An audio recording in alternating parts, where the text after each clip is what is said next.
हमारी नेक्स्ट सब यूनिट है प्रिंसिपल्स ऑफ स्पोर्ट्स ट्रेनिंग।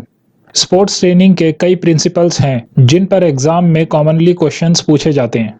यह प्रिंसिपल है principle of continuity of training, principle of progression of load, principle of cyclicity of training, principle of individualisation, principle of variety, principle of specificity, principle of reversibility. अब हम इन principles को details में समझेंगे। सबसे पहला principal है principle of continuity of training. यह principal कहता है कि ट्रेनिंग एक कॉन्टिन्यूअस और रेगुलर चलने वाली प्रक्रिया है। बेस्ट परफॉर्मेंस पाने के लिए यह जरूरी होती है।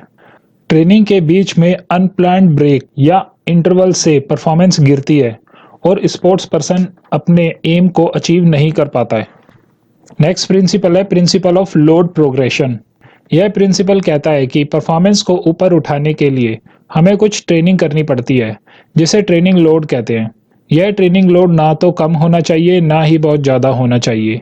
यह स्पोर्ट्स पर्सन की कैपेबिलिटी के अकॉर्डिंग ऑप्टिमम होना चाहिए। लोड प्रोग्रेशन दो तरह से होते हैं, लीनियर मेथड और स्टेप मेथड।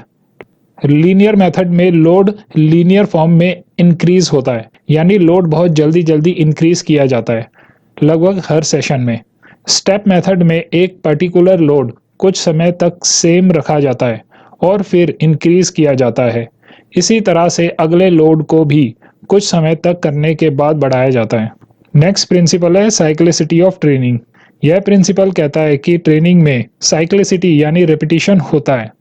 यह प्रोसेस बार बार रिपीट होता है, जैसे पीरियडाइजेशन के प्रिपरेटरी फेज के बाद कंपटीशन फेज और फिर उसके बाद ट्रांजिशनल फेज और फिर दोबारा से प्रिपरेटरी फेज आता है। यह साइकिल बार बार रिपीट होता है और इसी को साइक्लिसिटी ऑफ ट्रेनिंग कहते हैं। नेक्स्ट प्रिंसिपल है प्रिंसिपल ऑफ इंडिविजुअलाइजेशन। यह प्रिंसिपल कहता है कि ट्रेनिंग प्रोग्राम डिजाइन करने से पहले इंडिविजुअल डिफरेंसेस को ध्यान में रखना चाहिए, क्योंकि हर इंडिविजुअल की डिमांड और कैपेबिलिटी अलग अलग होती है। ये इंडिविजुअल डिफरेंसेस फिजिकल फैक्टर के बेसिस पर हो सकता है, जैसे एज, सेक्स एटसेट्रा, और साइकोलॉजिकल फैक्टर जैसे इंटरेस्ट, मोटिवेशन एटसेट्रा, और फिजियोलॉजिकल फैक्टर के बेसिस पर भी हो सकते हैं, जैसे VO2 max, muscle fibre types etcetera.